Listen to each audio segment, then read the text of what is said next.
రేవంత్ మీ గురుకే చుక్కలు చూపించిన వ్యక్తి కేసీఆర్ అంటూ కవిత నిన్న హాట్ కామెంట్ కూడా చేయడం జరిగింది.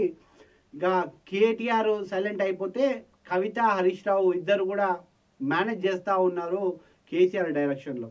ఎక్కడ కూడా తగ్గేది లేన విషయంలో ప్రతి క్షణం పార్టీలో మానిటరింగ్ చేస్తుంది కవిత. పార్టీకి సంబంధించిన వ్యవహారాలను మానిటరింగ్ చేస్తుంది. హరీష్ రావుతో కోఆర్డినేషన్ చేస్తూ ఉంది. ఎప్పటికప్పుడు ధీటుగా ఎదుర్కొనే ప్రయత్నం చేస్తూ ఉంది ఎమ్మెల్సీ కవిత. సో తెలంగాణలో బీఆర్ఎస్ కార్యకర్తలపై కేసులు పెట్టి వేధిస్తే ఊరుకునేది లేదంటూ హెచ్చరించారు ఎమ్మెల్సీ కల్వకుంట్ల కవిత. ఇదే సమయంలో బీఆర్ఎస్ అధినేత కేసీఆర్ను మొక్క అని సీఎం రేవంత్ రెడ్డి వ్యాఖ్యానించడం ఆస్పదంగా ఉంది. కామెంట్లు చేశారు. కోరుట్ల నియోజకవర్గం బీఆర్ఎస్ ముఖ్య కార్యకర్తల సమావేశంలో కవిత సమావేశమయ్యారు. ఈ సమావేశం జగిత్యాల జిల్లా అధ్యక్షుడు కల్వకుంట్ల విజయసాగర్ రావు, కోరుట్ల ఎమ్మెల్యే డాక్టర్ సంజయ్ పాల్గొన్నారు. ఈ సందర్భంగా కవిత మాట్లాడుతూ బీఆర్ఎస్ పార్టీ కార్యకర్తలపై కేసులు పెట్టి వేధిస్తే ఊరుకునేది లేదు. ముఖ్యమంత్రి రేవంత్ రెడ్డిని మంత్రులపై అదే పనిగా తిట్టి పరిపాలన చేస్తున్నారు. కేసీఆర్ మొక్క అని రేవంత్ రెడ్డి వ్యాఖ్యానించడం ఆస్పదంగా ఉంది.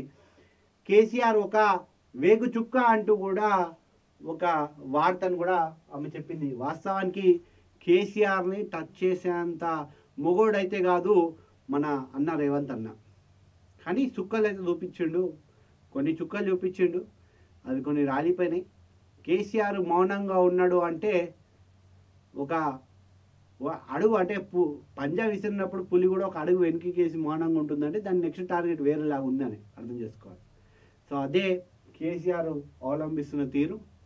ఎప్పటికప్పుడు మనం అనుకుంటున్న ఫామ్ హౌస్కే పరిమితమైన కాదు. రోజు ప్రతి జిల్లాకు ప్రతి మండలానికి సంబంధించిన కార్యకర్తలతో సమావేశం సంఘటితం చేస్తున్నాడు.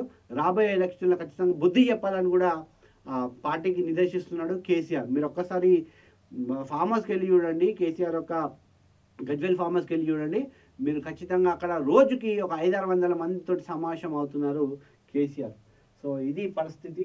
సో ఇప్పటికైనా ప్రభుత్వాలు బుద్ధి తెచ్చుకోవాలి, బుద్ధి తెచ్చుకొని చేయాలి.